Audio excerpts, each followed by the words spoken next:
On expected lines जब Saturday रात को, शनिवार रात को जब ये अनाउंसमेंट आ गई कि सीज फायर हुआ है और ये सीज फायर अमेरिका के राष्ट्रपति ने भी अनाउंस किया है, दोनों देशों ने भी अनाउंस किया, तो ये अनुमान हो गया था कि सोमवार को जब मार्केट खुलेगी तो वो गैप अप से खुलेगी, क्योंकि हमने देखा पिछले सप्ताह जो कुछ भी गिरावट मार्केट में देखने को मिली वो बॉर्डर टेंशन की वजह से हुआ और उस वजह से आज ये 1900 पॉइंट से है। दूसरी एक पॉजिटिव न्यूज ये भी अभी सुबह सुबह में आई कि चाइना और अमेरिका का जो ट्रेड के जो इश्यूज थे और जिनेवा में जो बैठक हुई थी वो ट्रेड डील हो गई है, जिसकी डिटेल्स अभी बाहर आएगी। तो ये दोनों बड़े पॉजिटिव न्यूज है for the capital markets of the world, हमारी तो है ही, और इस वजह से मैं मानता हूं कि आज मार्केट ने बड़ा थम्स अप दिया है।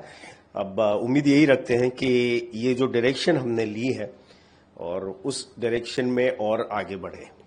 एक रिवर्सल जो है वो पैटर्न देखने को मिला, क्योंकि पिछले दिनों मार्केट डाउन था, अब जो है एक स्ट्रॉन्ग मूव दिया गया मार्केट में। आने वाले दिनों में कितना इम्पैक्टफुल होगा ये डिसीजन या ये रिवर्सल पैटर्न?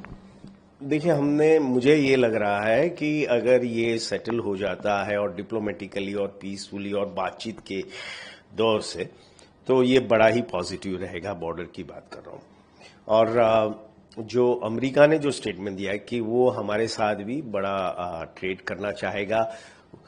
यूएस और इंडिया की ट्रेड डील भी आने की संभावना है, बड़े जल्दी अनाउंसमेंट हो सकता है,